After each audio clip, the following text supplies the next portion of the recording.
This week on NBA G League Takeover, there's Bronny James. Bronny and Isaiah Thomas face off. Plus, David Jones Garcia is having a moment.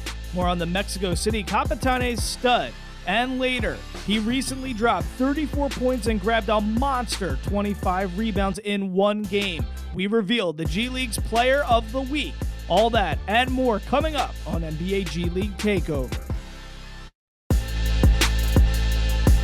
This is NBA G League Takeover, sponsored by Kumho Tire.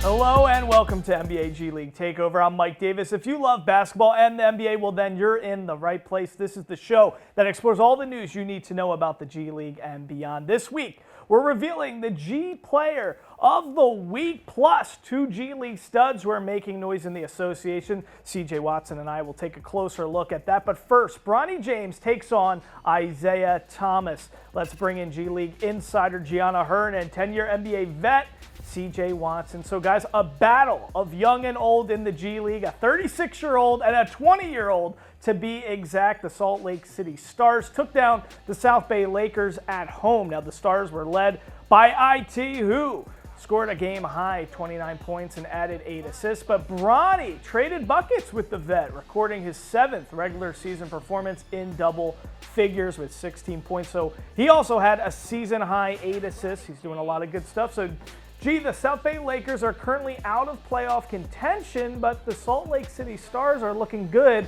at third place in the Western Conference. Oscar Tshiebwe was with the Jazz for a bit, then back with the Stars. But if Isaiah Thomas stays on the roster and Oscar Tshiebwe is there as well, do you think this is a squad that can contend for a championship? Yeah, I think if you're looking at the backcourt and front court, you have two amazing pieces and both of those guys that can get you to the win. But to be honest, what was more impressive about what you just talked about was how much Bronny has changed to me. And I know we're going to get there, but I expect Isaiah Thomas to do this. I expect Tshiebwe to do this because that's what he's been doing. But they got a good squad in Salt Lake. But man, am I excited to talk about Bronny. Well, let's get into this a little bit more. Okay, so before I even get to you, CJ, G, tell us a little bit what you liked about, 16 points, 8 assists. What do you like about how he's developing right now? Well, I think if you look at his tip-off tournament numbers and then you look at his regular season numbers, you see how much he's grown. This isn't me just giving him some love. So let's take a look at it. In his regular season in 7 games, he's averaging 21 points, shooting just 39% from the three, but he's averaging a high volume in threes. He's taking an average of 8.7 threes and making 3.43 of them. And so for me, it's impressive that he's not shying away. He has a high volume of threes that he's taking. His pass ability has seemed to improve. If you looked at the first example that we showed you in the video, he placed it just perfectly for Koloko. Just to tip it in. But I think I'm just excited about his growth because in the regular season, he's been able to develop and grow and show consistency there. I do like it when it is, a younger guy taking on that impressive vet and all that kind of stuff. It kind of has a David and Goliath type of feel, even though, IT is no Goliath. He's pretty short. But CJ, let's talk about this with IT for a second. How impressive is it? Isaiah Thomas, his staying power, his ability to continue to score the rock as he creeps up to 40 years old. I believe he's 36. It's pretty insane, right? Yeah, it's definitely pretty impressive, especially coming from the NBA, having that gruesome injury that he had, and just rehabbing back and seeing the progress that he's made. Like you said, he's an old school vet. He knows how to score at will. IQ is very high, so it doesn't shock me. But like you said, just being that old and his small stature, still being able to score at will like that is pretty impressive. It's crazy. It's LeBron-esque. It's amazing what LeBron's even doing at his age. But CJ, let me ask you this. So talking about Bronny, we haven't even discussed Bronny here on the show, I feel like, in a little bit, where early on we were doing it almost every show. But CJ, what's your current status update on the development of Bronny James? I love it. I love the way he's developing. I think it's more about confidence just from the first game that he's played. Even if you go all the way back to Summer League, just to now, from then to now is night and day coverage. And like I said, like Gianna said, from him shooting more threes, getting more comfortable shooting threes.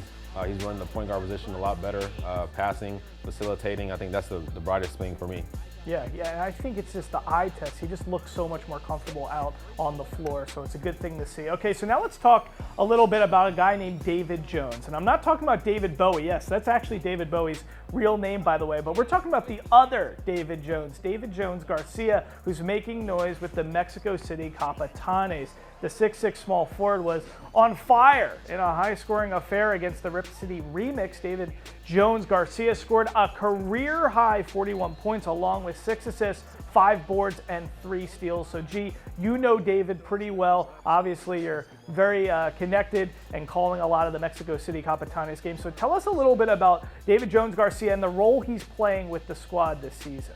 David Jones is undoubtedly a star for the Capitanes this season. He started out with the Capitanes, then he got a two-way with Utah Jazz, and he left for some time at the end of last year, and then was released and came right back to Mexico City, and instantly it was like he had never left. He's averaging on average 20 points per game, and it doesn't matter where he's at, he just slots in perfectly, and I think that's a testament to what type of game this guy has, and the one that can fit into almost any scheme, I think, is someone that you want to have on your team. And I'm surprised, or I won't be surprised if he gets another call-up at some point here, because what he does for Mexico City is pretty much everything. And if you don't follow Mexico City, one thing about that team is they're stacked. And anyone on that team can kind of give you 20 a night. So David kind of hangs back a little bit. So it was interesting for me to see him get 22 in the first half, because he kind of feels things out and then decides if he's going to be the guy of the game.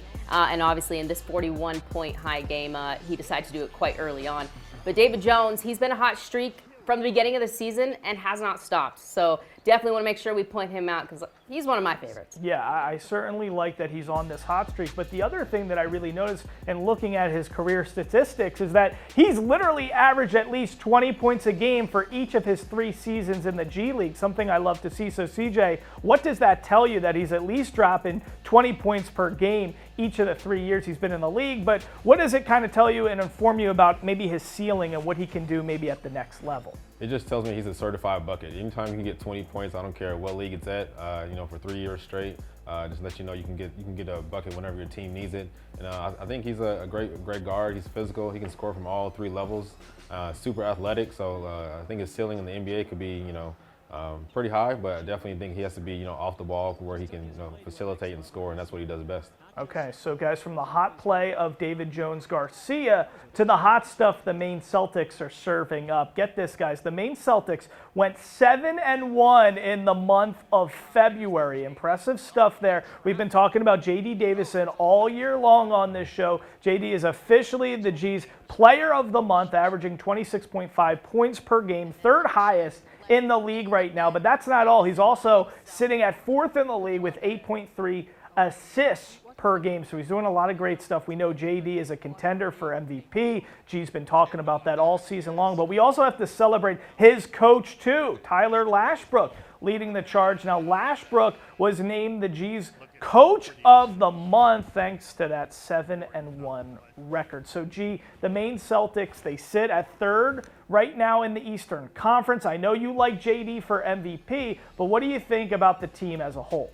Well, I think they're peaking at the right time. Post-winter showcase is when you need to peak, and obviously J.D. Davison has been peaking the entire season, so we didn't need to know that from him. But working together, this is a team that has won before. They have championship pedigree. So for me, they are huge front runners, and their coach is one of the strongest, maybe not the most experienced with this team, but he is a very good coach. So excited for that team.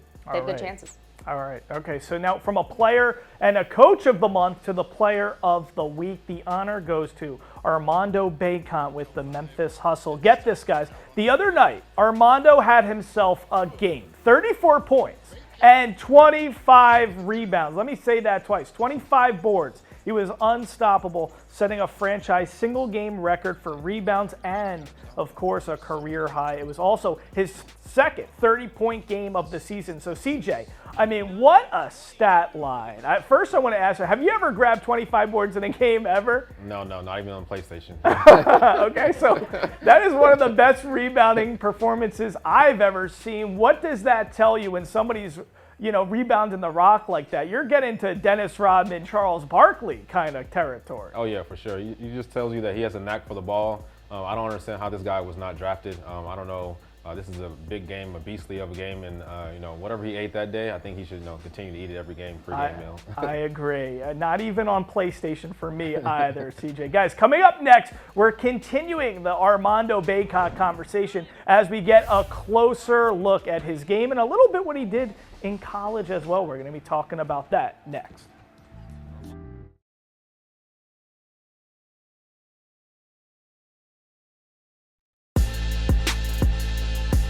This is NBA G League Takeover, sponsored by Kumho Tire.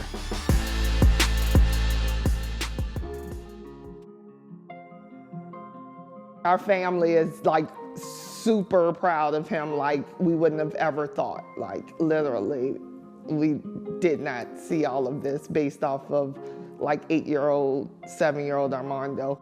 Armando was a very, very active child. Some would probably say bad. He was a terror.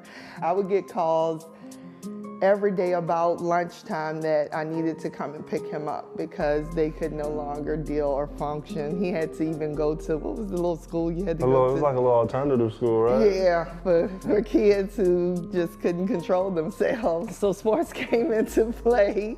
He had to get some of that aggression, some of that activeness. He just was always getting into something. It was wild times growing up.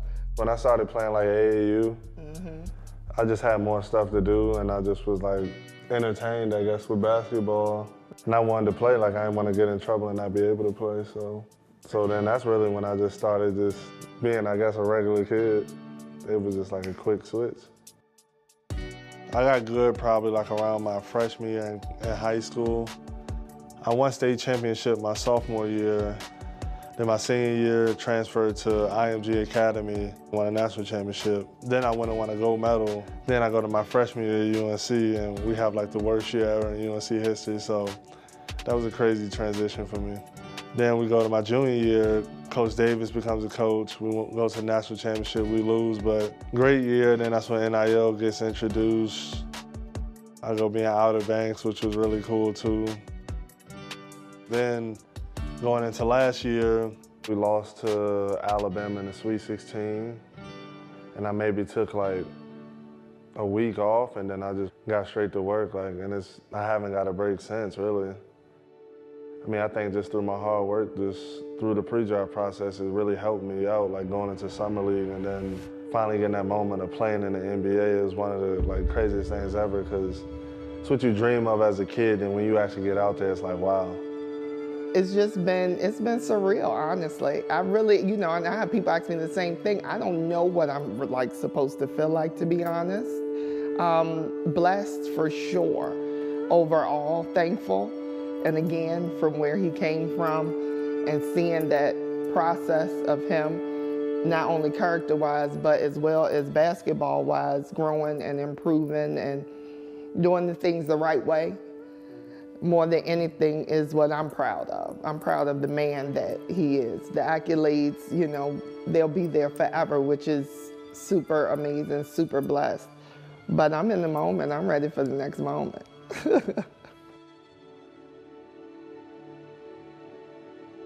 It's like we got more work to do. I really feel like we just touching the surface for real.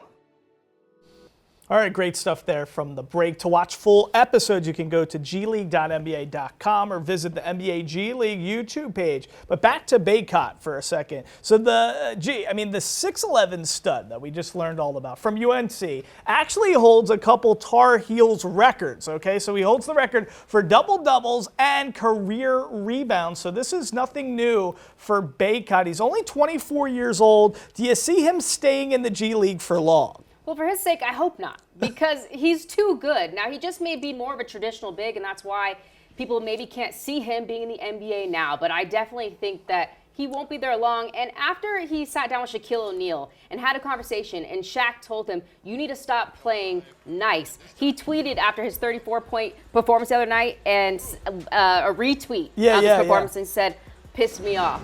So I don't think he's playing nice anymore. I think this is what happens when he decides to not play nice anymore. I like that. I mean, just look at, the emotion on his face, the way he takes it to the hole. And, I mean, listen, to grab 25 boards like that, you can't be playing nice. It's like his mom said. He was an active child. You got to be active on those boards. I love it.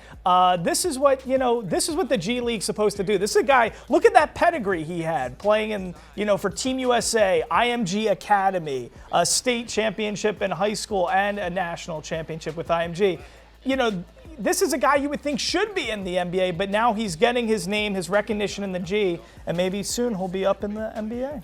Yeah, hopefully. I mean, he would be one of the great stories coming out of the G League for sure. Yeah. All right, guys. Now in the NBA is next. CJ Watson's going to join me after the break to break down a few players who are killing it at the next level.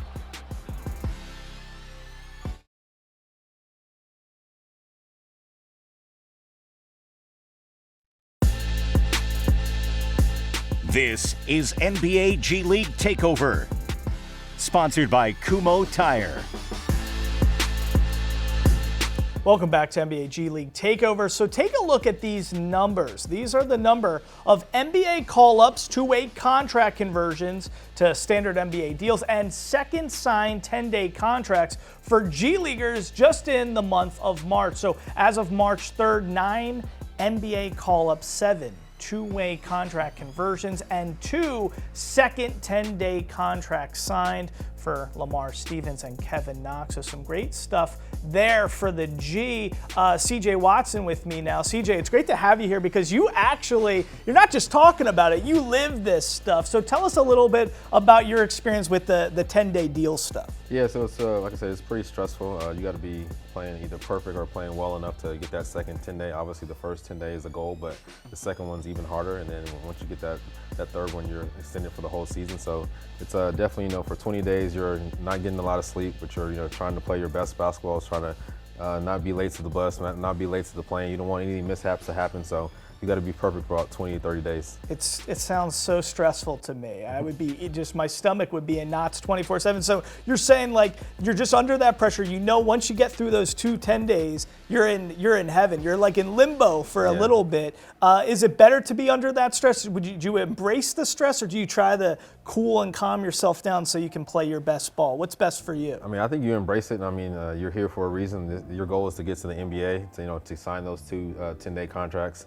And you just want to play the best basketball you can. I think, there's pressure was, it's nothing really. You just got to go out there and perform. Embrace the pressure. Well, one guy who's doing that is Kevin Knox. So Kevin, we know him, the former 9th overall pick by the New York Knicks, is playing with the Golden State Warriors right now. Now, after some time in the G with Santa Cruz. Now, on this 10-day contract in the Bay, he's been playing pretty well off the bench. In the G, he was averaging just over 25 points per game. But just the other night, in the NBA, Knox dropped 12 points in 14 minutes. Now, the Warriors, a team that is struggling with depth right now as they fight for a playoff spot. So tell me, CJ, how does Knox fit in with the system that Steve Kerr has in place? He fits in well because he's a typical 3-and-D type guy. He kind of reminds me a little bit of Andrew Wiggins a little bit.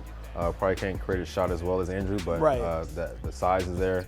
He can shoot the 3. He plays defense well enough, and he's a great slasher. So I think he fits well for there, and he's probably one of the more experienced guys that they have if they can add him to that team for us. Yeah, it's true. It's a young team. It's good to see now Steph and Jimmy buckets, what they're going to be able to do with the Warriors. Okay, so next up here, CJ, Oscar Tshiebwe, the 6'8" big man from the condo, had a career night for the Utah Jazz on Sunday. While movie stars were collecting Oscars, Oscar Tshiebwe was collecting his first NBA double-double. Now, Oscar set a career high also in points with 16 buckets, and he also got the 13 boards, of course, in only 20 minutes of action. So CJ, Oscar was the rookie of the year last year in the G, and this season he's leading the G in rebounding, averaging 17.5 rebounds per game. So we know he's one of the best G Leaguers, but rebounders in the G. Is he one of the best rebounders in the NBA? I think only time can tell. He can be. I definitely think he's playing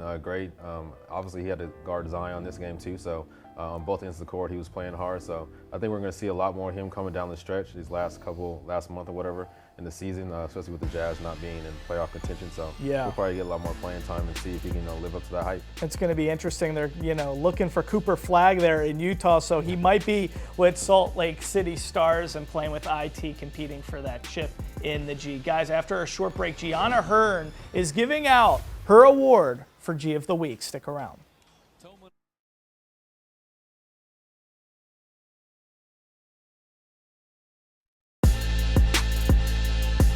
This is NBA G League Takeover, sponsored by Kumho Tire.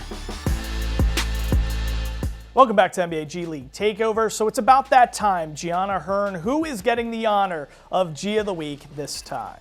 Well, it's someone that not only can chef it up on the court, but he can chef it up in the kitchen. And I'm talking about the Mad Ants, Keisei Tominaga. He's also an international sensation. I mean, this is really impressive because, I mean, we can ask CJ, but when you're a professional athlete, how often do you have time to just cook glorious meals? He took some time to show the G League on one of our shows how he does it and what he does at home. And he said, we asked him, how did you learn how to cook like this? He said, I just watched my mom and just did it. And so it's funny, in this episode that's out for On the Grind, you can check it out with the G League YouTube page. You can see exactly what he's making and how he's doing it, but I feel like if that's your teammate, I'm coming to you often to get something. Hey, we got to ask this to CJ because I love behind the scenes stuff and learning all about what these guys are doing in their personal and private life. CJ, how often when you were playing in the NBA and the G League did you have to actually fend for yourself and cook? Not often, really, because we always ate at the gym or we had a chef or something like that, so it wasn't often. So this is very commendable that he's out here cooking these top tier meals.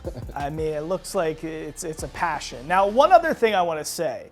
I mean, listen, Keisei Tominaga, this guy's got some good skills on the court, but look at that build, CJ. I mean, he kind of looks like me a little bit, like playing weight. Do you think he's a little slim? Does he need to eat more of what he's cooking up? Yeah, he's probably not eating everything he's cooking. He's probably more giving it away, but like I said, if you can get buckets like that, who cares? Exactly. Hey, we've seen guys be able to fend for themselves no matter what weight, so it's pretty cool stuff. Keisei Tominaga. Guys, thanks so much for joining us. For CJ Watson, Gianna Hearn, I'm Mike Davis. We'll see you next time here at Fox 5 Studios for NBA G League Takeover.